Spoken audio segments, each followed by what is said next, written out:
On this episode of Three Black Guys with the Mic, you want to know how to retire? Yes, I do too. Momentum Advisors, Allan Boomer, Tiffany Hawkins is here to break down how you can get your money right and everything you need to do to retire. Plus, they drop a top 5 MCs of all time you gotta hear. It's all going down on this episode of Three Black Guys with the Mic. First of all, let me tell you something. Lamont is just full of Sometimes my mama said, you know, when you don't have nothing nice to say, you should be quiet. People say that Stephen A. is a coon. You agree with that? Everybody got quiet on that one? Okay, go ahead. Rudy Giuliani practices voodoo. So he put a voodoo hex on my girl, Hillary, and that's why she got woozy. And the Secret Service had to prop her up and put her in the van. Spud, take us to a break, my dude. It was voodoo, son. I don't know about that voodoo. All right, so ladies and gentlemen, welcome. This is Three Black Guys with a Mic. What do we do in the new year?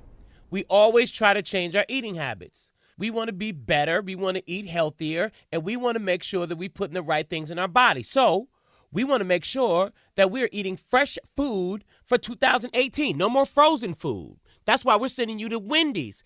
Guess what? Wendy's is even gotten bigger on the 4 for $4. Now you got 8 choices instead of 4 choices. Yes, a junior bacon cheeseburger, a junior cheeseburger deluxe, a double stack, crispy chicken sandwich, a crispy chicken BLT, a grilled chicken wrap, or a spicy chicken wrap. You can get all that with a 4-piece nugget, a small drink, and a fry.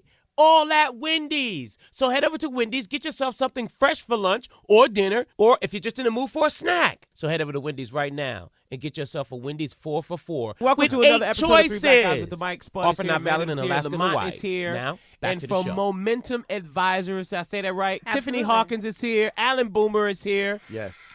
Plus, they have, is it Momentum Advisors on SiriusXM? Is that the name of the show? Yeah, we're the Momentum Advisors. Okay, Serious. good. Which is on Sundays, and it airs at 11 a.m. Eastern 11. Standard Time. Okay, because I thought I saw it was 11 and 1. No, 11 a.m. Okay, so 11 a.m. All right, cool. Tiffany, I'm not gonna start with you today, Allan. I'm gonna start with Tiffany. Of course. Tiffany, Smart choice. give us the background, because I didn't get your background the last time that you and I talked. So give me your background on how you started in the financial advisory business. Right, so and what'd you do before that? Okay, so completely different. Gonna throw you for a loop. Okay. My background is marketing and strategy originally. Mm-hmm. And I started off at Omnicom, and I worked on a lot of big consumer-facing brands: Mercedes-Benz, American Express, Procter & Gamble, Health and Beauty Suite. During that time, I started to work with a lot of different influencers on influencer campaigns: Queen Latifah, Usher, Justin Bieber. That led me over to Diageo. Diageo really started to roll out their That's influencer the liquor model. brand. Absolutely, you know all Yeah. of them. And so they were really picking up on their influencer model, and they needed someone who could handle the Ciroc brand. Okay. So I went over to Diageo for about 2 minutes before Puff was like, nah, you just got to come over here and work for me directly. Like, you don't work for them, you work for me. Right. So I was with Puff for about 3.5 years as his senior accounting planning director.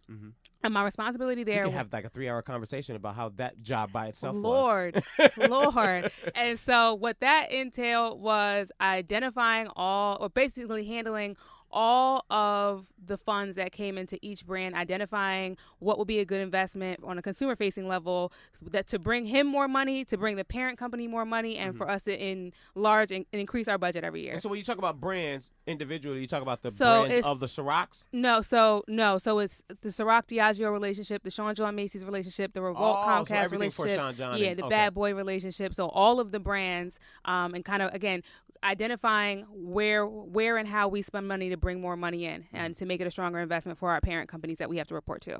So I did that for a while until I got burnt out, and then I went over to Jay-Z for a little while doing the same thing on the Live Nation deal and on the Duce Bacardi Group deal.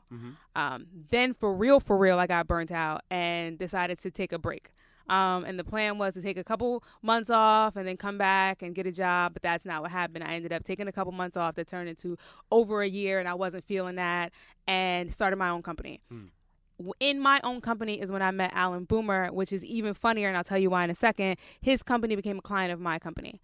One thing that I also did while working for Puff, I also did a lot of work with the NBA on the same thing, finding investments, consumer-facing investments that would bring each player as a brand. So at the end of the day, your job was to turn over the rocks to find the money. Absolutely. Right. And so Help from just like her Right. So Allan's company became a client of my company. We started to talk a little bit more about what he was doing with some of the pro athletes. And I said, listen, I think we kind of realized we can help each other in developing out one department, which is our franchising department, and also our pro athlete and entertainment department. And after spending more time together, I was like, all right, I got to learn more of the finance stuff, more than just what I already know. Right. And you got to learn some of my stuff so we can become very, very dangerous, which I think we've done over the last couple of years. Because don't you guys do like $300 million in revenue? I'm not Definitely trying to more count than your that. pockets as- Yeah, it's more than that now. As would Dame say- Dash would say, I'm not counting nobody's pockets out here. I'm not trying to count I your wouldn't pockets. say but- revenue, but client assets. Yeah, assets under Yeah. advisement. I wish it was revenue. What I liked about Tiffany is that, her job was to help make people more money. And she had experience with high-profile people, and it just seemed like a perfect fit. Right. And Allan, so you started, Merrill Lynch, Goldman Sachs, and then you decided to start your own firm. Yes.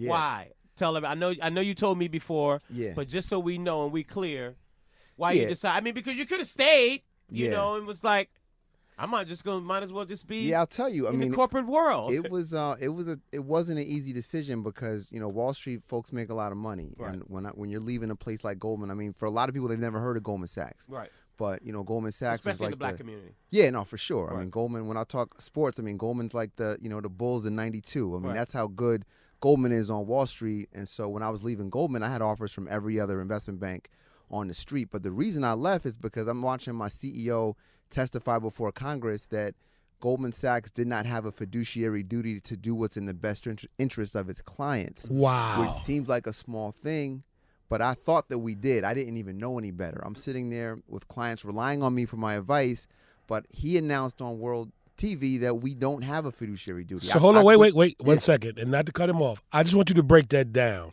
Sure. And then we're going to go into a groupie moment in a few minutes because I just realized something. And we're going to get to the groupie moment that I have sometimes, okay? I'm going to group you out, but break down fiduciary because some people may not know what that is. It's a big word. It's Exactly. a word that it matters, though. Exactly. And you need to take a minute to learn what that word is and what it means. Like a fiduciary relationship means that the person that you're talking to, that you're relying on for advice, that they're required to act in your best interest. Exactly. Which people automatically assume. Exactly. Like, you assume because I'm paying you, you're operating in my best interest. Exactly. And in the financial world, that is a bad assumption to make, and that's probably not true. Yeah, I'd say 80-90% of the financial advisors are not fiduciaries. And Wall Street does not want to be fiduciaries. Like if you notice, we had this big financial collapse. Okay. A lot of regulation came out after that. People were saying, like the population was saying, look, we want financial advisors to be fiduciaries. Wall Street paid lots of money to lobby to get that removed from the law. Exactly. Barack So Obama. for the 6-year-old brain, why doesn't Wall Street want for their advisors to be fiduciary? And what is the benefit of being? Oh, easy. So money. You make more Money. money. Yeah, when you're not a fiduciary, you make more money. Got so it. the very basic part is if you are a fiduciary, you are allowed to put clients in investment vehicles that pay loads and commissions. If you are not a fiduciary, you are not allowed to take any loads and commission, and you only get paid off the fee. So if you only get paid off the fee that your client pays you, that is your number one person that you're focusing on. You just want to make that person happy. In addition, when you get paid, when you're a fee-based advisor, you only make more money when you make your client more money. So we have the same interest. I'm trying to make more money by making you more money. Got it. When you are not a fiduciary, I mean, I'm going to put you in the vehicles that are good for you and that are also good for me based off of commissions and loads. So it's kind of hard. And I'm not saying all advisors that are not fiduciaries operate like this, but it's difficult because you also have an interest as well in every vehicle that you put in every investment vehicle that you put your client in. And I'll give you just a quick example, 2 quick examples. One, imagine you walked into a restaurant. Okay. And you want to order a cheeseburger. Mhm. And you With no pay- onions. With no onions. No onions. No onions. And you find out that the cost is $10. Okay. Okay. Imagine if you found out that somebody right next to you at the same restaurant eating the same cheeseburger paid $5. Well, that's How what would you Delta feel? Airlines does to me every week. You know? So Delta, shout out, we love you, but okay, I got But you. that's the issue. The Right. issue is Wall Street wants the ability to charge people different prices for the same exact thing. Okay, so how do I find out if, and I know we're jumping the gun here, No, go ahead. if an advisor is a fiduciary, and are they required by law to tell me that? Yes, you can ask. I mean, it's a legal designation. So you can't just wake up and say, you know what, I'm ready to be a fiduciary. I've been saved. Let's do it. Like it's a legal designation, and once you are one, that's kind of it. But I will say it's how the firm is registered, and it's the licenses that the advisor has. It's not that clear because I worked at Goldman Sachs for 7 years. Okay. I was a vice president, and if someone had given me a quiz and said, "Are you a fiduciary?" I would have said yes. I didn't know any better. It wasn't until I saw my CEO say that we weren't. That's when it felt like somebody, wrote it on the wall. But I did not know that. So you'd want to ask them to put it in writing. Okay. Because they might not know any better, frankly. Okay. So again, I'm just saying. So we're starting at the basics, and I think that's important. Yeah. Because I'm going to keep for the basics for a second. Yeah, we got to keep. But go ahead and get to your groupie moment. No. I just realized who you are. Uh-oh. I have read about you over many, many moons because you said Omnicon, right? Yeah. I got buddies at Omnicon. Yeah. Now there are two. There was more than 2 Tiffanys at Omnicon. No. I just did a double Google on something. Okay. Hence the reason why he wasn't a part of the first 5 minutes of the conversation. Because I just put 2 and 2 together, and I was like, wait a minute. Same? Yes. Okay. So we're good now. Okay, I'll take that. Yeah. I was waiting for the story. I'm like, I was waiting for the story. I'm like, what did my partner do? Well, let's go. I thought you had this like. No. I'm looking like, wait a minute. You know how you read something or you see something online, you read an article, and I'm like. There's been some articles. And there's some stuff, I think at the Bad Boy stuff, I remember. Right. Yeah. Because I've done radio and records for a long time, so I still try to pay attention. And I think, when that word influencer, was introduced, because we talked about new words all the time. Back in the day, we used to call them tastemakers. Yes. But then somebody sent the memo out and started calling them influencers. I didn't really, I'm at a meeting at ABC, and they said, "Oh, well, Lamont, you're an influencer." I said, "I am." Right. Yeah. I didn't know. So before then, it was trendsetter. Exact trendsetter. You know what I mean? So okay, no, we good now. Okay. I'm fanned out. I'm You good. back? I'm back now. Okay, good. All right. Let's get back to because fiduciary is important. That was uber important because when he talks about Goldman, and I don't want to hit him too much with the 1-2 punch, is that you have these investment houses that I look at them and I listen to a lot of their pitches, so to speak, and a lot of the stuff is very questionable and how they're positioning, what it is that's good, that's bad, because, of course, we got to hit them with the Bitcoin conversation because I have questions. Yes. I love it. Here's a stupid question. So I was watching a commercial, and the guy comes on the commercial and he says, "No way in hell would I sell my clients an annuity," and I'm like, okay, well, why not? Right. And so this morning when I was coming here, I was like, if I get the chance to talk to you guys, I'm gonna ask, what's the problem with annuities, or is there an issue with an annuity? And if you could break that down, what that means and what that what he meant by that. So I haven't seen the commercial, but I'll tell you, there's pros and cons to almost any investment. Annuities, they get a bad rap because, for one, it's a contract that's very rigid. So your client puts money in and it promises to pay money out in the future, but you can't really change it too much without breaking the contract. And then there's a lot of penalties and fees. Like, you could actually lose 7% of your money by just changing your mind. Okay. So that's one of the negatives. The next is really the cost. Like, there's a lot of costs that are built into annuities. And when there's cost, it means there's compensation on the other side, right? And it is one of the biggest money makers for a lot of financial advisors is to sell annuities. Okay. Because, you take a person that's paying, let's say, that puts $100,000, let's just say, into an annuity, that advisor might get a check for, I don't sell annuities, but, it could be $20,000. It could be $50,000. It could be a substantial amount of money that's made. So, go ahead. Can I get my little yellow pad here? We had to go a little slow. This is not a brush over here. This is important when here. I know. I understand. Okay. That's why I asked him. And let me correct that math. Let me correct my math. I meant $1 million. On 100,000, it might be, let's say, $7,000. Okay. Let me just correct my math. I don't want to be too crazy. Gotcha. So let me, before Lamont fans out again. So when I'm watching Revolt, right, and I'm looking at the jingle. What's the one who has the jingle? The J.G. Wentworth. Yeah. Right? Right. I'm watching J.G. Wentworth. I need cash now.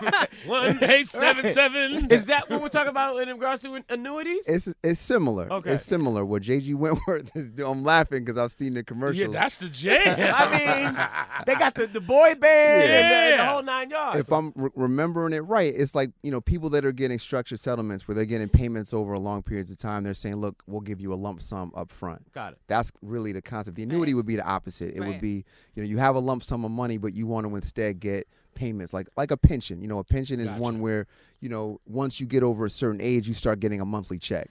But the term of an annuity is long. I mean, if you are looking for liquidity and you want any type of liquidity with your money, an annuity is not right for you. To Allan's point, like you're locking up your money for a substantial amount of time, and there's, without extreme fee and penalty, there's nothing that you can do to break it. So imagine if you put your money in, you're getting a certain amount a month, but now you have a major event that comes up and now you need to you need more money than what's guaranteed to come in. Now you got to break the contract, and there could be a lot of losses associated with that. So we don't like annuities except for certain situations. Like there's a person that's not good with their money, and if they had access to the full $1 million or 100,000, they might spend it all. But if they were forced to just take it out in monthly installments, that might be a good candidate for them. And oftentimes we see athletes. And I was going to say, athletes with a lot of annuities, because you want to ensure that by the time they retire, they get later in life, they are still receiving some sort of income. So you lock up a bunch of money now so that they can, and so that they can have it later and won't touch it, won't mess it up, won't take it out to go buy a car or do whatever else the case is. And I was going to say, is that like the Allen Iverson thing? Yeah. Where I remember specifically, because I helped with that back in the day when he did his deal with Reebok. Because didn't he just get like a lump sum of money? Exactly, because one of the people that helped structure the deal, they made him wait, I forgot whatever length of time it was, that he wasn't able to get his back in, which is still very large sum of money.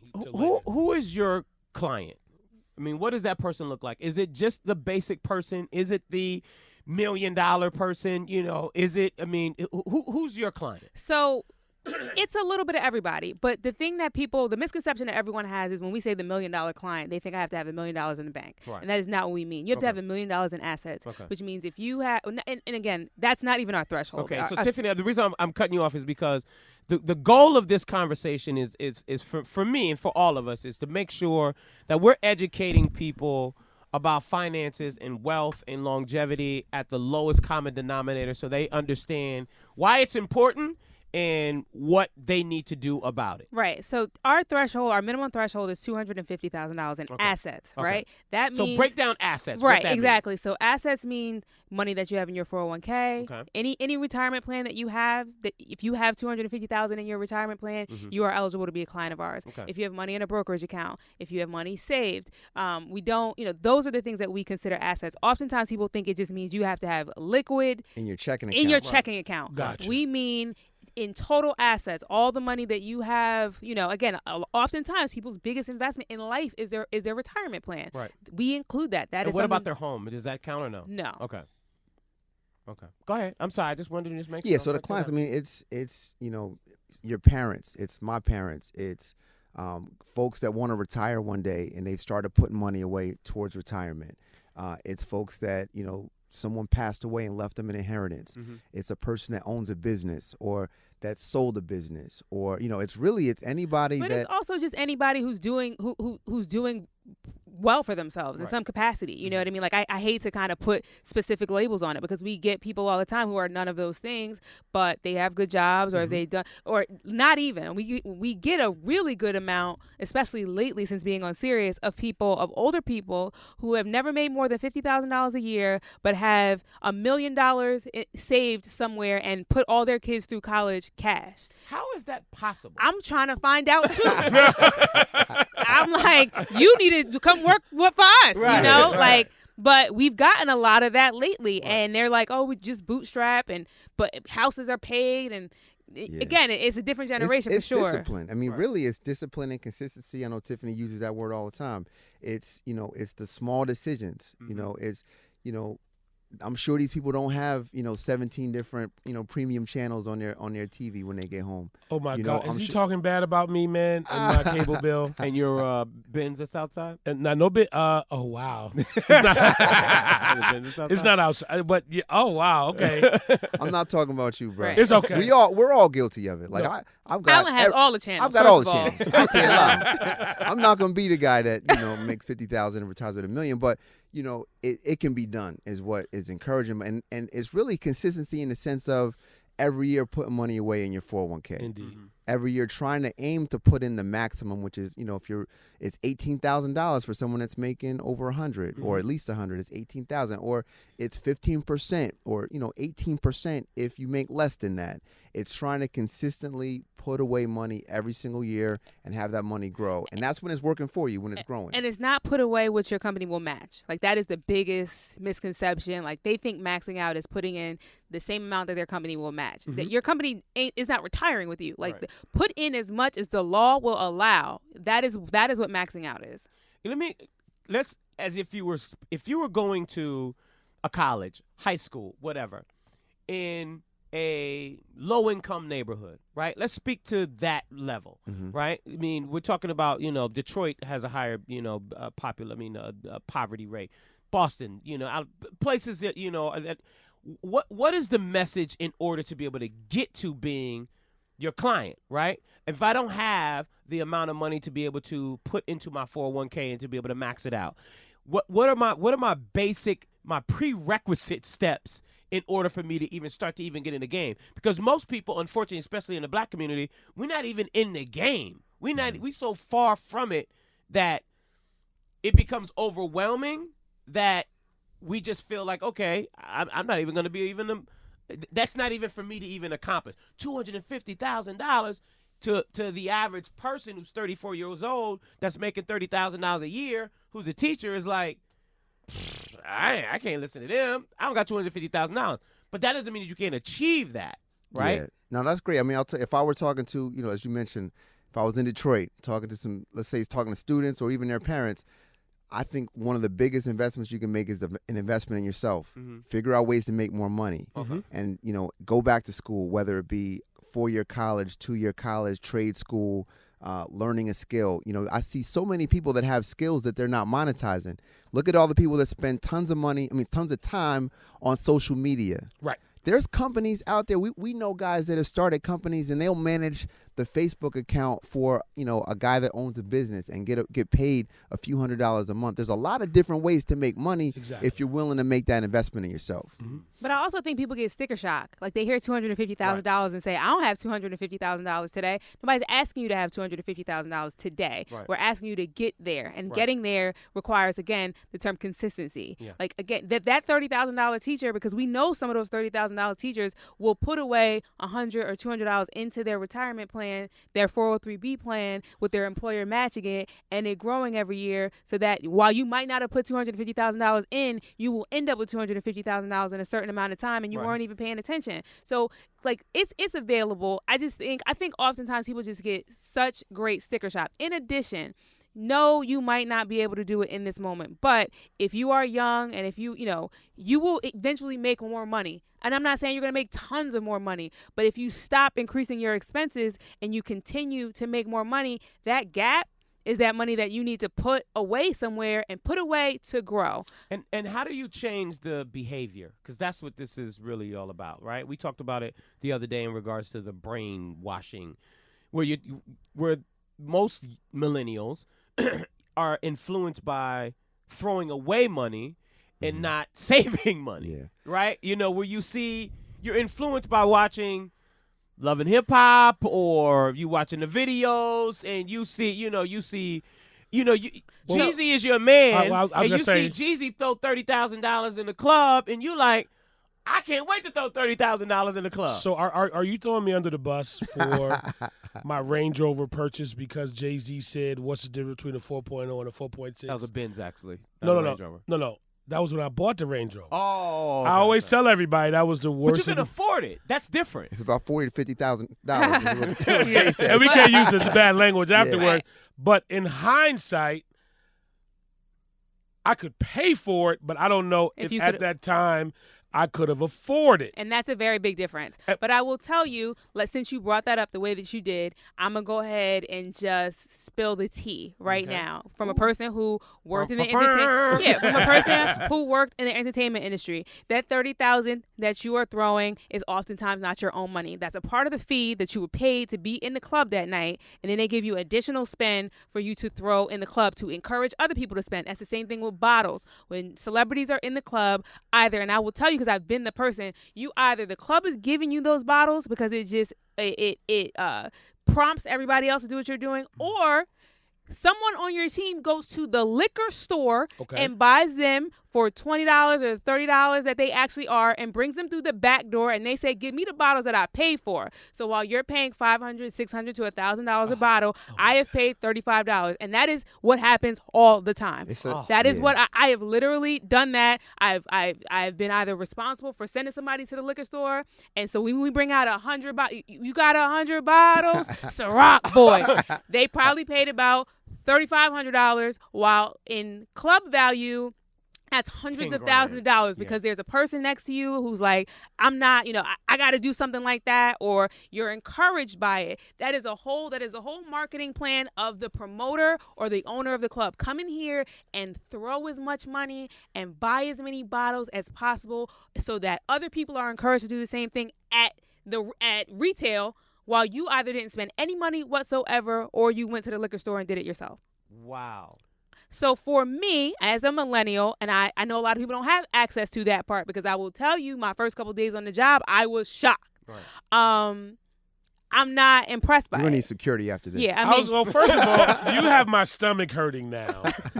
Lamont's been through it, though. Yeah, I mean, that's really how I've been the dude stuck with the bill, the real bill, the retail bill. The promoter or the owner of the club has stacks of money waiting for you in the back, and that is the money that you throw. It's a part of your fee. So, we'll pay you $60,000 for the night plus $15,000, $20,000 to throw, and that is just to encourage other people. If you throw 20, 100 other people are going to throw however many thousand. It's a show. It's a show. It's all theatrics. They get that money back in 15 minutes. It's all theatrics. Goodness gracious. We're being taught to be the greatest consumers in the world, in world history. It's Steve Stout said it the best. He said the unfortunate part about black folks in, America is that we'll buy anything because we're the only ones that's being marketed to, and that has absolutely nothing to do with anything. The reason we why buy we're the products only ones being that marketed, we're not even being marketed to. Yeah, the reason why we are being marketed to is because we influence the greater population. And so instead of trying to capture the greater population, because that's hard to convince a whole bunch of people to do something, just convince this group, the loudest, brightest group, and they will pass the message along to everyone else through social media and through viral videos and through, whatever our other platforms are. So with that being said, as far as breaking the habit, breaking the mindset, first of all, it's all a lie, first and foremost. So if we can just let people know that part.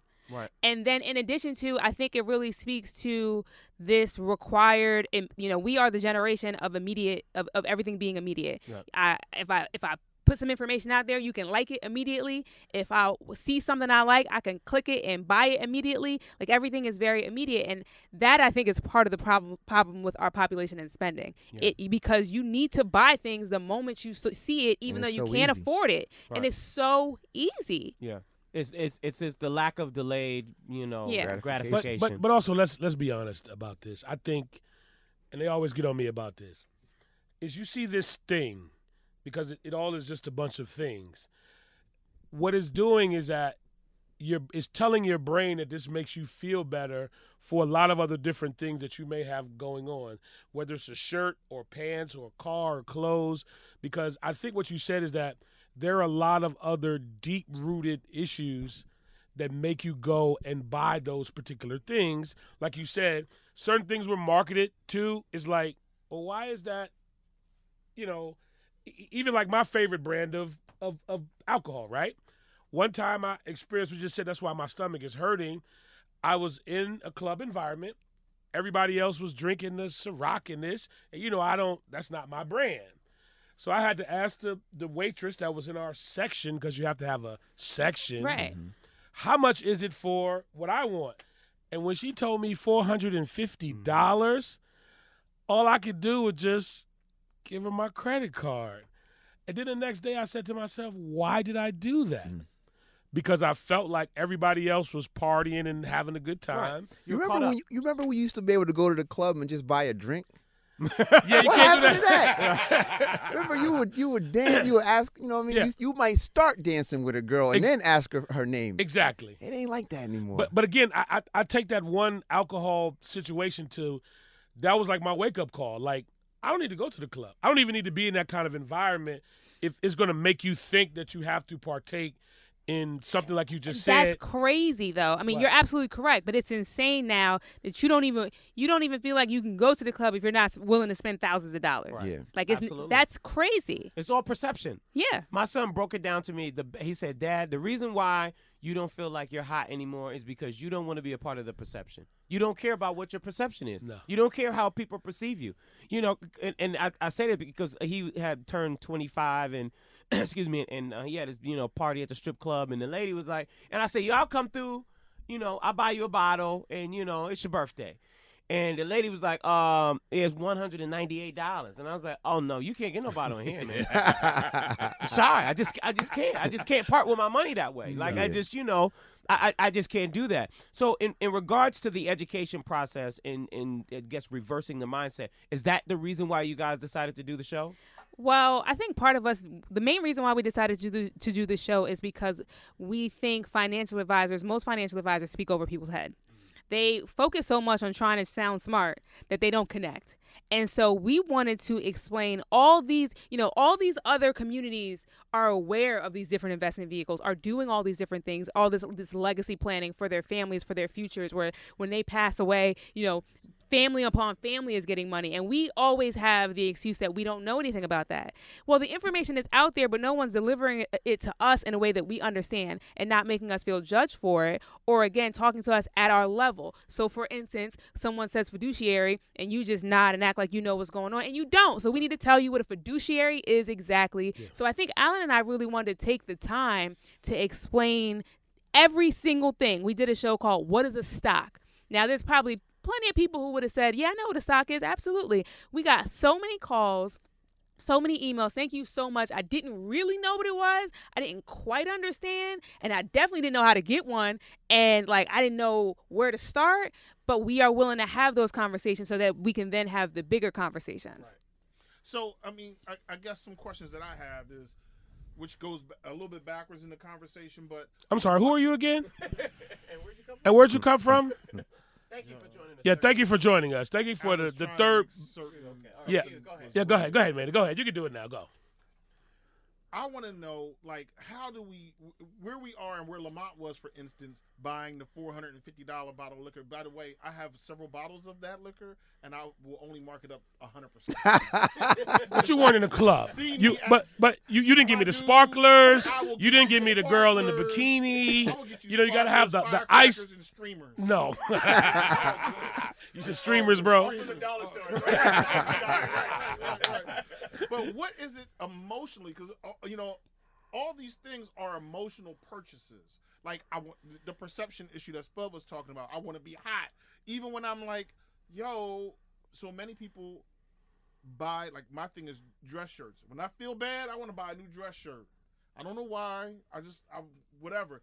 How do we get our emotions tied up in these purchases and then wind up broke about it? Because no one else is talking about the other purchases. We are only talking about retail purchases. So one of my favorite things to do with people who call in to our show and ask for personal financial advice, we say, we often ask for their statements. Give us your statements, mostly your retirement statements. Let us look at your money. Let us see what you have. And we're going to tell you what retirement could look like for you. And these are people who are often like, I know I'm not doing the right thing, and I wasn't always on track, and I probably won't ever be able to retire. And about 60% of the time, we are able to show them that they will retire very, very well if they keep doing the exact same thing. What I'm saying is we only show the retail purchases. We don't show the possibility of investing, what investing could look like for you, how good that would look. When you say retail purchases, what do you mean by that? Dress shirts, bottles. Oh, okay, got it. Right? You see the way she pointed at me when she said saying, bottles? Oh, my God, I feel so bad. He got a point. I feel so bad. But what I'm saying is you don't know how elated people are when they see I only have $250,000 in my 401k right now. But if you keep doing exactly what you're doing for the next 15 years or so, and I'm exaggerating a little bit, you will retire a millionaire. Mm-hmm. If someone said, buy this thing, instead of buying a shirt, put that money into your 401k, you will be a millionaire. You will literally be a millionaire. Right. We don't have enough of that conversation of what life could look like, what your lifestyle could look like with those type of transactions. Right. We really only focus on one type of transaction. Our eyes are not open to the possibilities. I want to ask Maynard a question. When you buy the dress shirt, how long do you feel good? Well, since I try to take care of stuff, and I bought this shirt, and I'm like, oh man, I love this shirt, and I feel good for a while. I mean, What's a while, man? Because I don't really like that shirt, to be quite frank. The color's wrong. The collar's not right. Yeah, this is not one of those. Yeah, that's not a hot dress shirt, bro. So how long? Of you right now It's not. No, that's not a no. Yeah, this is one of the ones you could have put the money into the account. Exactly. Right. Listen, we own a couple dry cleaners. We could get your collar together. Oh, there we go. I felt good about myself right up to now. Right up to this moment, right this moment. Right Yeah. now, I mean, obviously, part of what anyone does is you dress for success or what have you. I'm not going to go out and buy things that I feel good about it because I feel like there is some amount of use and resourcefulness in the purchase. I don't own a pair of Jordans. I don't have a Michael Jordan basketball game. I probably got not a Michael Jordan basketball game. So I'm not going to spend $150 on a pair of sneakers and I can't maximize what they're supposed to do for me. I don't care about that type of fashion. But I do have to wear shirts to go to work, and that's part of it. So I feel great because most of the people I work with don't dress well. So Yeah, but it's the same thing. It doesn't matter if you're buying Jordans or Ferragamos, Lamont. It's the same thing. Did you all see that bus that just came through here? Right? I mean, it's the same exact thing. It's $450 versus $150. well, I'm not spending $150 or $450. I know, but can I defend myself? Can I defend myself? No, You listen. jumped off and down me, man. We got guests. We got Yes. guests. We got guests. One last thing. But can I defend myself? Yes, go ahead, please. And with the financial advisors, hopefully I'll get a thumbs up. If I buy a pair of Ferragamos and they do cost me $600, but I can wear them for 10 years. So I'm in your boat. I'm that person. Exactly. Like, I am the person. I will make the more expensive purchase because it lasts me longer. I'm not going to buy 10 pair of $50 shoes. No. Like, to me, that's ridiculous. It doesn't make sense. I will buy the $500 shoes one time. Yes. Now, we're not against making investments in how you look. Allan just wrote an article for Financial Planning magazine called Why People Hate Their Financial Advisors. Right. And the Good number article, by one the way. takeaway was you look crazy. Like, you haven't bought a new suit Right. in the last 10 years. Like, your shoes are run over. I don't feel like you got your money right. So therefore, I don't want to give you my money. If you are investing in, your professionalism on the job, absolutely. But there is an endpoint to that. Yeah, and the other thing I would say is, like, it's just all connected. Like, if you need a shirt, you need a shirt, right? But you have to think about how everything is all connected in the sense of if you're maxing out on your 401k, you're paying off your debts, you've got an emergency fund, you've got life insurance, go and buy you a shirt. I have a Right? story, and I pray to God he's not listening. One of my closest friends in the world, he is a men's stylist. What's his name? I'm not. I might need him. not- I may need him. I'm You need a tell- name. Yeah. and he's amazing. Like, he will, if you think you're buying a suit, he'll show you how to really buy a suit, and he gets these really great discounts, and so you're not paying exorbitant fees and amounts of money. Listen, off air, because I'm about to put his business out there. So he looks amazing all the time. He gets pictures taken of him walking around New York. He lives in Atlanta now. He's always in all these style magazines, things like that.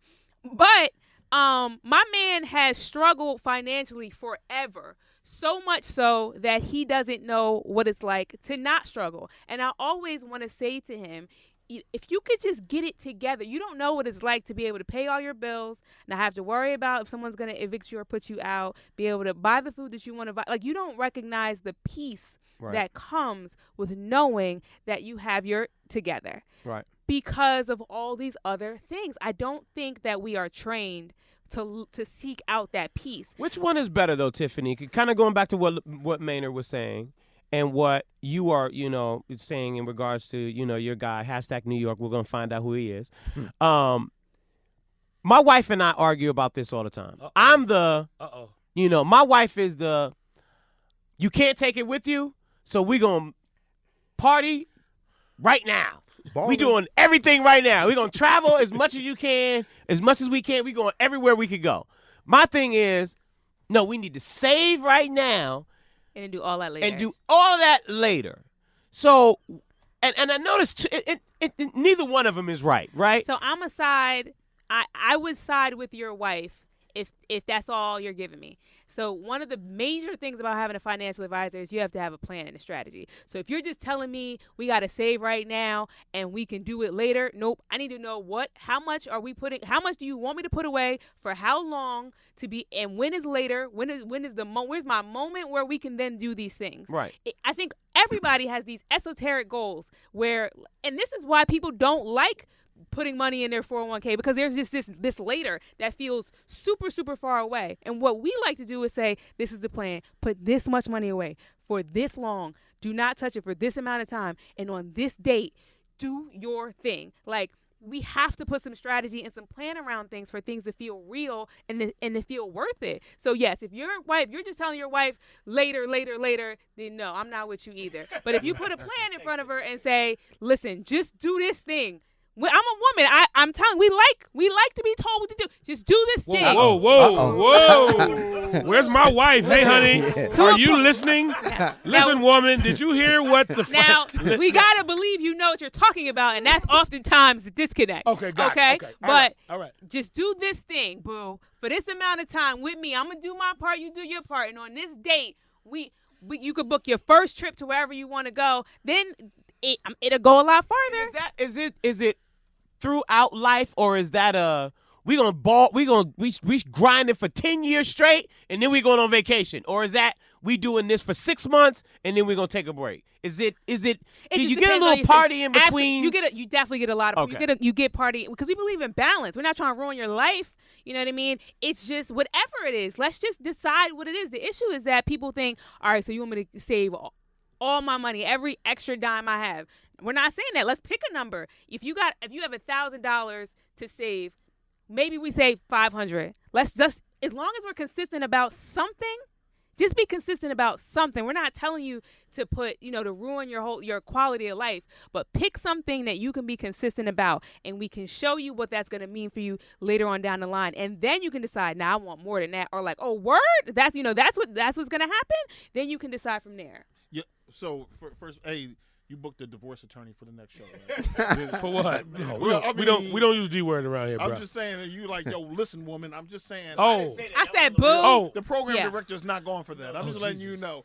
Number two, real quick, yo, you can say shit. I know you wanted to say it. She wanted to say it so bad. Free yourself. But that's not where she's going, Maynard. That was right on the tip of the tongue. It was like, I know, but listen. All right, this is my time. Okay. I'm reclaiming my time. Right. Reclaiming my time. What's up with those hands? Reclaiming my time. We need video on this. We need video. Those are the Maxine Waters hands. Right. Right.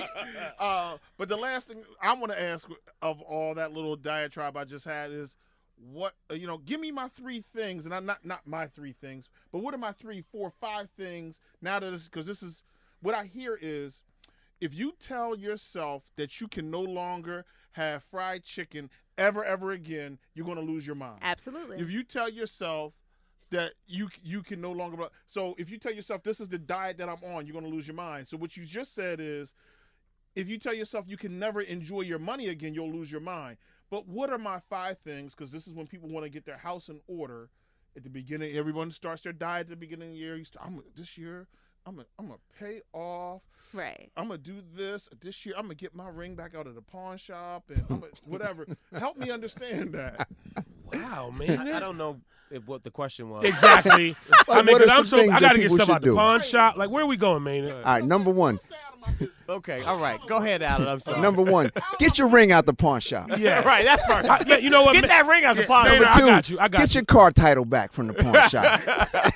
Right. No, and get that TV. No, you can leave that TV. So here's the goals that we think. This is like, if you were building a house, you build the foundation first. These are foundational aspects.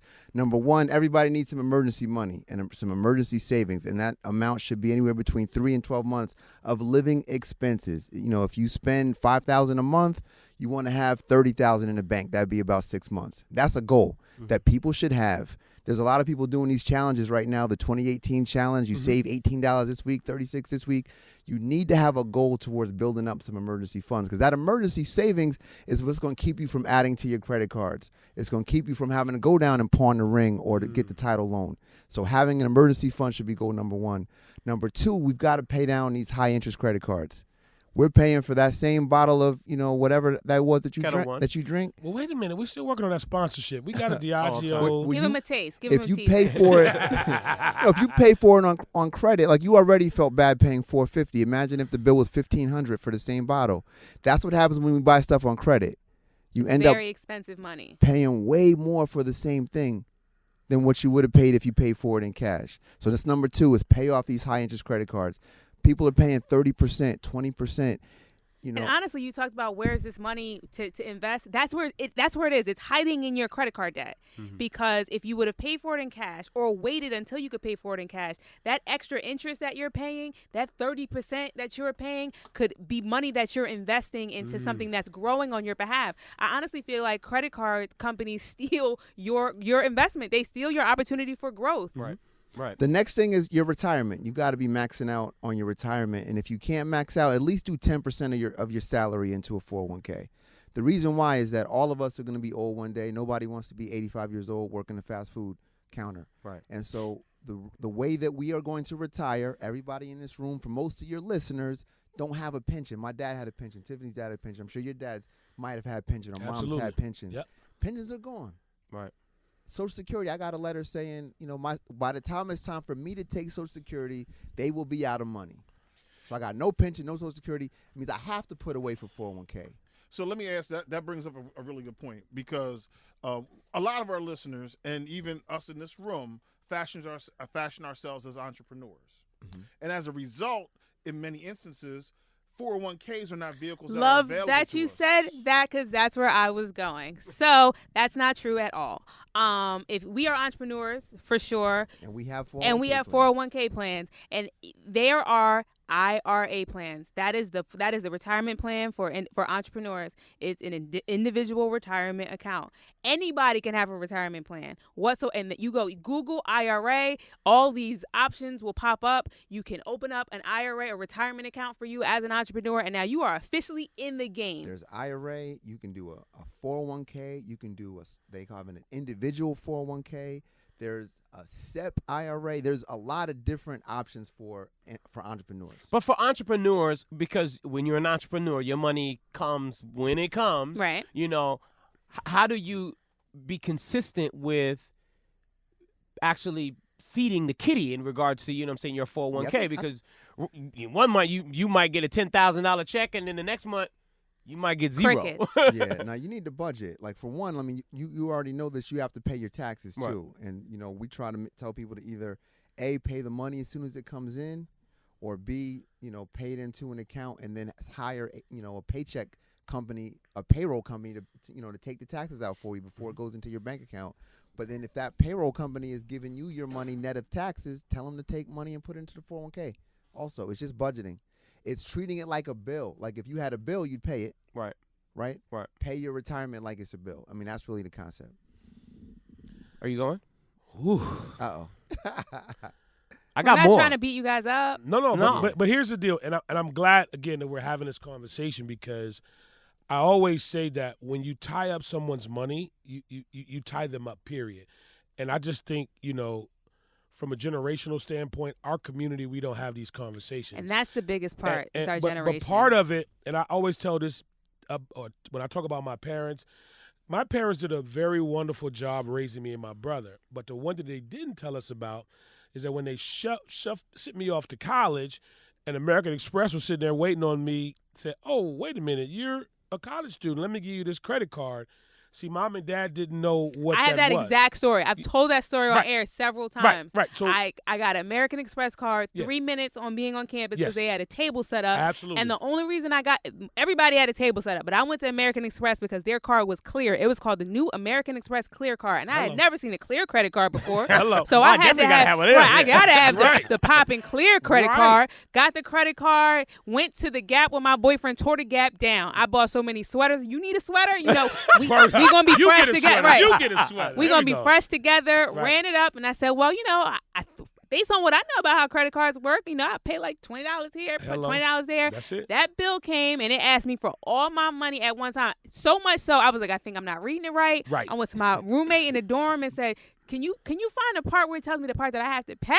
Right. Because they keep it's only one number that they talking about. Where's the part that I have to pay? She was Right. like, no, you have to pay all that. So I immediately burst into tears and called my dad. He laughed so hard, and I thought I had committed the biggest crime. I was like, I will never do this again. Like, oh, you didn't teach me this part, Right. And because of that, he paid it off. But I will tell you, and this is just me, I have never had a credit card since. I'm so traumatized. What do you mean? I do not. Because you that was check going to in be my hotel? question in regards to Bank card. You can use okay. because I was Yeah. going to ask about the Dave Ramsey philosophy. Is that a philosophy that people need to? Is that a good philosophy? And what Just philosophy is that, Spud? You got to Right. break Cash that is down. king. Oh. The problem is, cash is king when you have the cash, right? But everybody can afford to go to the BMW dealership and cash out a BMW, right, or a house, or whatever the case may be. Yeah, I mean, look, he doesn't believe in good debt and bad debt. He believes all debt is bad, and it Mm-hmm. makes you a slave to the person that gave you the money. I personally believe that some debt can be good. I'll tell Correct. you, student loans. If you go to a place and finish the degree, and you pick a place that has a good good track record of finding better jobs for people. I mean, that's some of the best loan money that you can spend. Right. Straight up, right? So I'm just saying, Sally Mae calling me, making people jealous. I'm just saying. Listen, we all tell Yo. Sally Mae to shut up, so she be all right. She can't take your degree back, and she can't fire you from your job. Hello. But I think sometimes people have this goal of being debt free, and it's at the exception of other goals. Like they might not have any emergency money set up. Think the story we always tell is, imagine a person that has a bunch of student loans and they make their life goal to pay off the student loans. They pay it off, and let's say they have kids. They pay off the student loan. Next thing you know, they pass away. But they didn't. The money that would have gone to their kids now went to Sally Mae. Right. So what I'm saying is, they're paying off debt is important, but you really have to think about your whole foundation. You can't have that singular goal of just paying off debt. Okay, let's get into a bringing it back. All right, let me just do like a checkup, right? It's a pivot. No, it's not a pivot. It's Not a just pivot? a checkup. Okay, Right? I just gotcha. want to just kind of bring this back home so that way we kind of, staying on track. So, I'm broke. I have no money. It's not me. I'm just, I'm listening to this conversation. You inspire me. Okay, time for me to do it, right? What do we do? First thing I need to do is if I don't have enough money, I Make need some to more start money. making more money, right? Rather that be getting a second job or, going back to school, Reading a book about anything. I will tell you, my first company I started was in something that I had no formal education in and very little experience. But a YouTube video allowed me to make enough money to get off my friend's couch and move into a very nice place and buy a very nice car and move along into my next entrepreneurial Making endeavor. websites. That's what she was doing. Right. On So the a couch. hustle, side hustle. I'm just saying, it Whatever. doesn't have to be expensive. Like, it doesn't have, in order for you to invest in yourself, it could be a YouTube video. It could be one book. It could be just paying attention to somebody else. Right. But there are so many ways for you to make more money that are right there. So, Sometimes you do your best when you don't have any money. Yep. When it Right. comes to figuring out how to make money, it's when you have access to a lot and you end up wasting it. But if you have no money, but you need to figure out a way to pay a bill, to Mhm. have money for something, you'll figure it out. For most so people. once I'm making more money, I get a budget. I'm putting away a certain amount of money, regardless of how much ever money I make, whether it be $10,000 a year, Right. $50,000 a year, $500,000 a year. I'm putting money away every single time I get paid consistently. Yes. I Right. like this person. All right. That's the word, consistency, Okay. right? From there, once I get to 250 grand, I'm calling you guys, right? Then you do what? We're gonna open a brokerage account for you if it's Okay. me. Because now it's time to look into other investment Our goal is to help opportunities. you now make your money work for you. Like your money can grow. Like Okay. that, once you get to that level, your money can start to make money. And that's Okay. when you're really starting to build So wealth. if prior to that, am I looking at 401ks or am I just putting cash in the bank under a mattress or whatever until I get to my 250 grand? No, so that's what we're saying. Like, put your money into your 401k account. Again, you want to put money in your emergency fund, put money into your 401k, whatever your retirement plan is. Pay down this consumer debt because the money is too expensive. Now, when you come to us, two things happen, especially if you put money into your retirement. We look at your retirement because, again, Your retirement plan is an investment vehicle. It is invested in the market. It is growing. It is not the same, but it's practically equivalent to having money in the market, right? I mean, being, investing in stocks and that's what you're doing with your retirement plan. That's something that we have to explain to people all the time. They're like, I've been doing my retirement. Now I'm ready to invest in the market. We're like, well, you've been investing in the market as long as you've had a retirement plan. Right. But what we do is first thing, we look at your retirement plan and make sure you're invested properly. Now that you got some money in here for us to really look at, HR gives you a packet with a bunch of stuff. You don't know what's going on. You have no clue. You just pick 2 or 3 things or whatever the person sitting next to you does is what you do. Now we say, all right, based on what your goals are, we need to do this. We need to move. You need to get out of this plan, or you need to get out of this fund or into more stocks, or we need to change your allocation around in your retirement plan first. Then that extra money on top of, you're maxing out on everything, and now we have more money. Now we want to open a brokerage account because now we want to get you into more vehicles similar to what you're already investing into your retirement plan. But let's now start buying stocks, bonds, looking at mutual funds, looking at a number of different things. The other thing is planning, like financial planning. So what Tiffany talked about is investment management. The next thing that we do is financial planning. So planning is thinking about, taking stock of what you want to be, who you want to be. Do you want to own a business? What are some strategies that we can help you to, organize your finances in a way where you can get to that goal? Do you have children? Do you have a will? Do you have, maybe the desire to have a trust?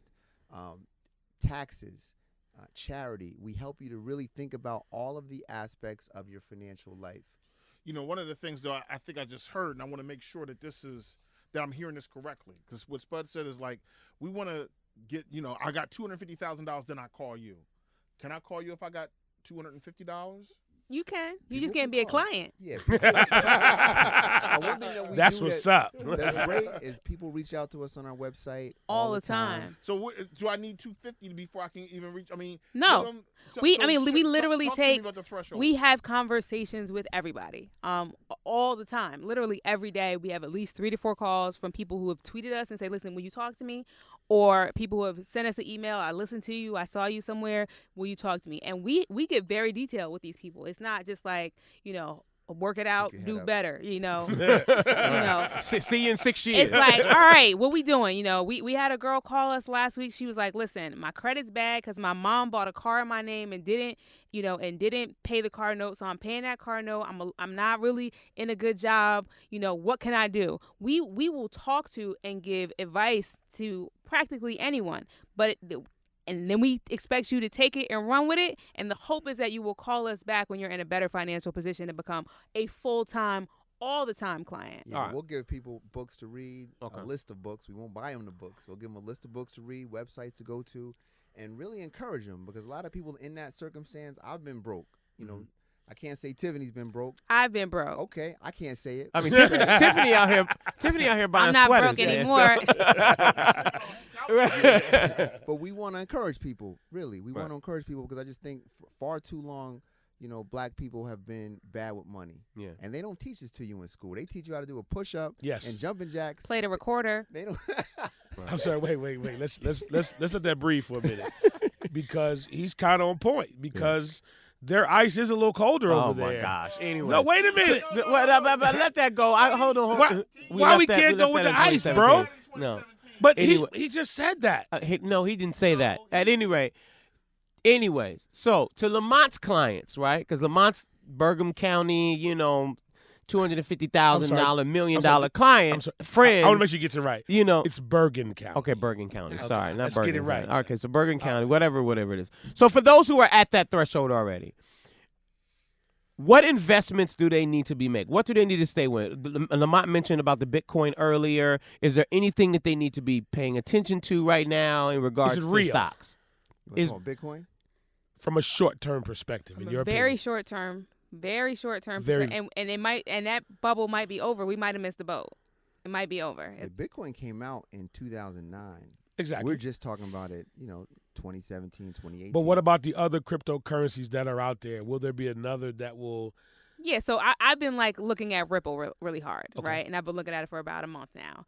And will there be another Bitcoin. Will there be another Litecoin? Will there be another Ethereum? Right. Possibly.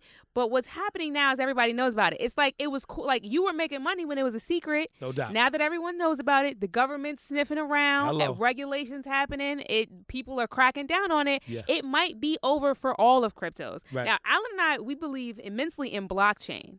Blockchain, we Yeah. feel like, is here to stay in a number of ways beyond these currencies. We don't really call them currencies. We don't believe they are I don't currencies, even but think they're investments, really. Right. Like it's almost like a thing you do to almost mess around. It's a gamble. I would hate to see somebody take their retirement or take the money they have for their kid to go to college Right. and drop it in any of these cryptocurrencies. 'Cause I don't even call them currencies really, because you can't use them to pay your taxes, go to the grocery store. It's really something that it's designed to really shirk the financial system. It's outside of the financial system.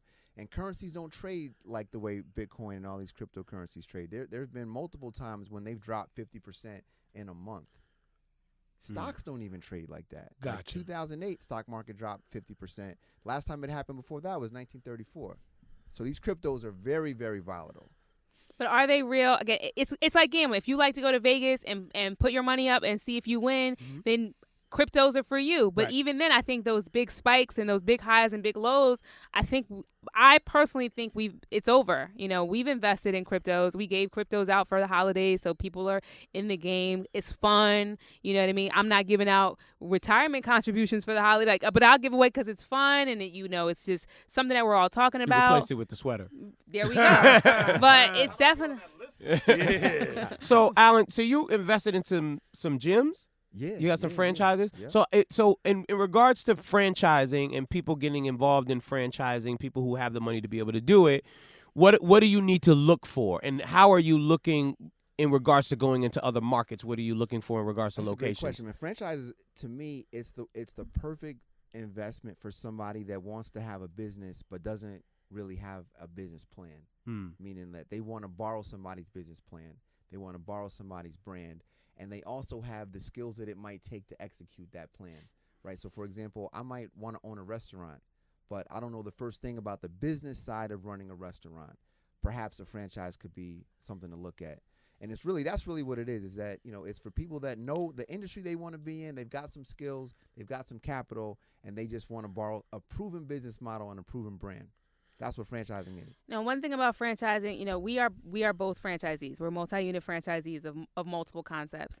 And the thing that bothers me, and it's bothering me more in 2018 than in 2017 for some reason, I don't know why, is that, I'm about to look up your net worth, too. We go to a number of conferences. We go to a number of conventions about franchising, about specific franchisors, about, there's a conference in Vegas just for people who own more than one franchise. And we often are the only Black people there.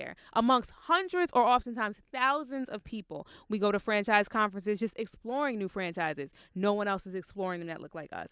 It bothers me at this point, and I think as a community we've adapted that Indian people own 7-Eleven, and that's just because that's the natural right, or Asian people own franchises, or white people own franchises, and we don't. And we go there to spend and money. It bothers me because we own our gyms are at least 17,000 square feet in size. We own multiple gyms in multiple states. We own dry cleaners.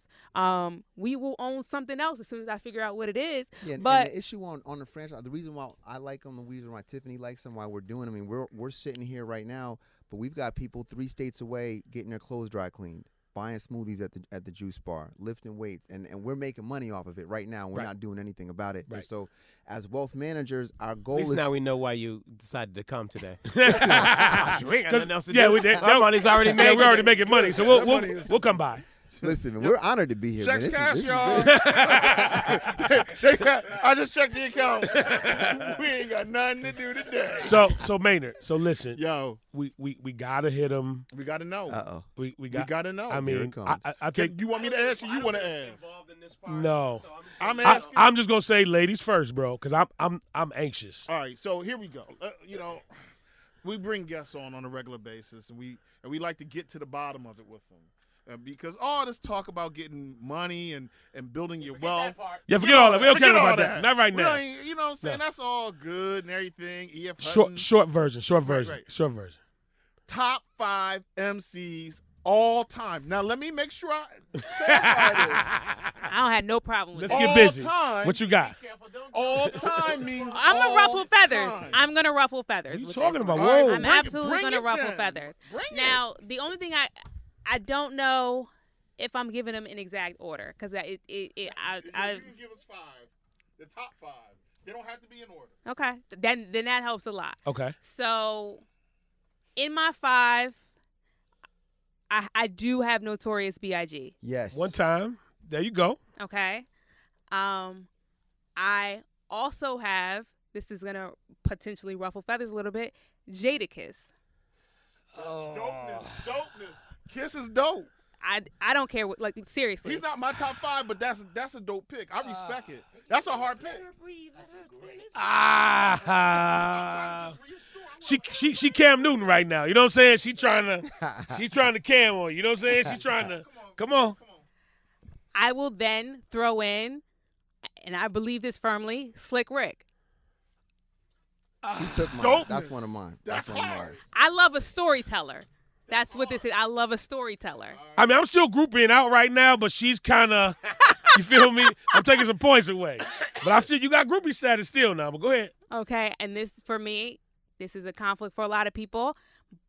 I must throw Jay-Z in there. No doubt. You good. I don't see how that's a conflict. A lot of people feel like he's Never too been a conflict for mainstream, anybody. and they don't give him the credit in his talent, is what I feel like. People are like, because he's made so much money, that means he's not authentic. Right. And from where he started and to every time he raises the bar, Yes. you know, he's got you buying Range Rovers. And that was back in the day. Right. He's got people to start wearing button-up shirts. Like, Be clear. So Jay-Z. I wish that I hope the 444 album resonates with the same it way. has resonated with a lot of people to grow up. Yeah, that's a So, dope contemporary for hip-hop sure. right there. Yeah. Now, my number 5, this is a little bit difficult because I've got a lot of people that I hold She's on on thin ice, man. yeah. The ice is cracking. You see the ice on the floor is cracking.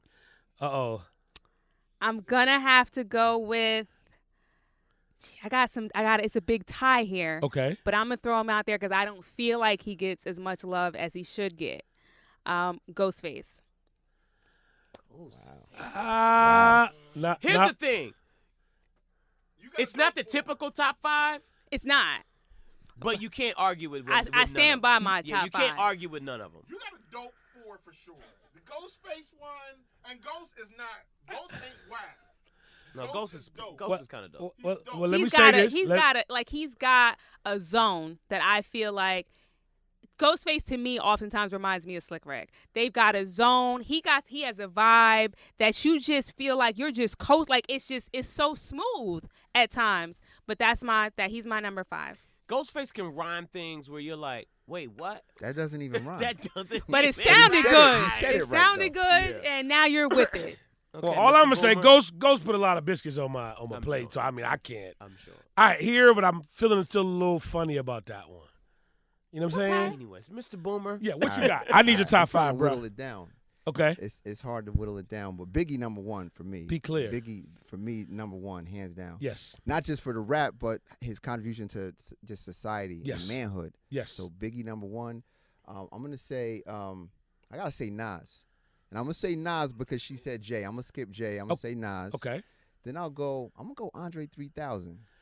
What's I'm up with gonna this? go What's 3,000. this 3 stacks Hey, man, out here, Andre son? 3000 What is- is going on with this 3,000 out here, man? Andre 3000 lyrically is. Oh, he's I was tight. gonna say, man. like, He's are y'all- tight. I mean, his verse Really? on the what's the boy's name? It don't even matter. I'm just saying it's a lot All of right. 3,000. I'm confused. Andre 3000. I'm trying to. Real confused. Yeah. What's okay? All right. I got you, bro. Would you put 3,000 even in your 10? Yes.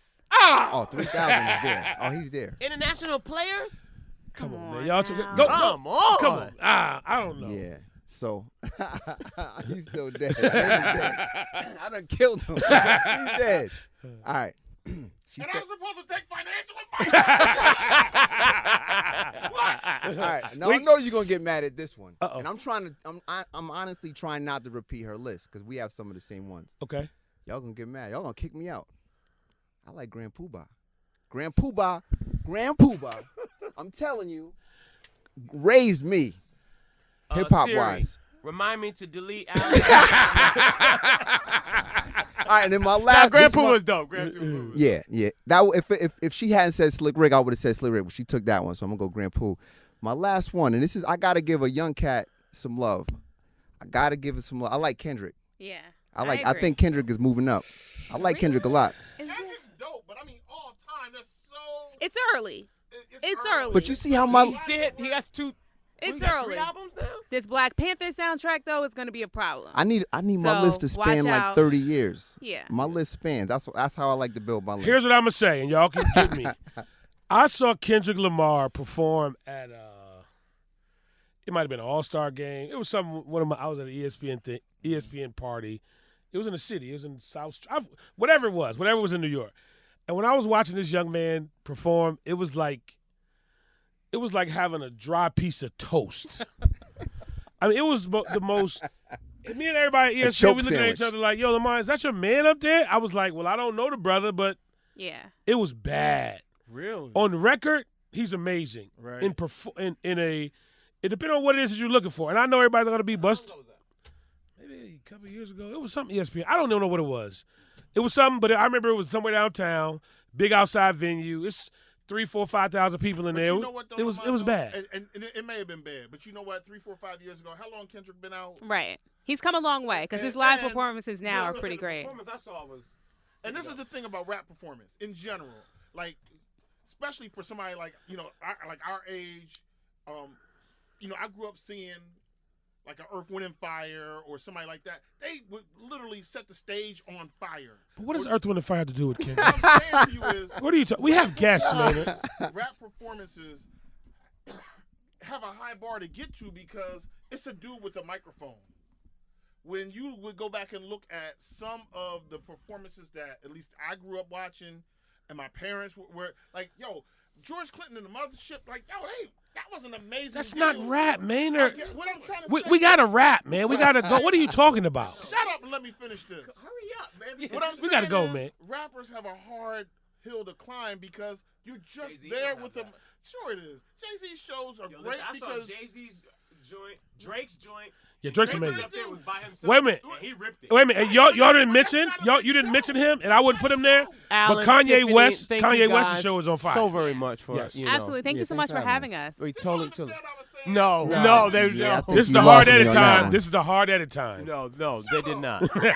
Please let everybody know if you can. The website, Absolutely. You can get in touch with us, www.momentum-advisors.com. We're also on Twitter @momentumadvice. Definitely hit us up for just general questions, feedback. We have our show Serious every Sunday at 11 a.m. If you have specific topics you want us to talk about, we will do it. But just hit us up. We want to hear from you. What are you guys talking about this week?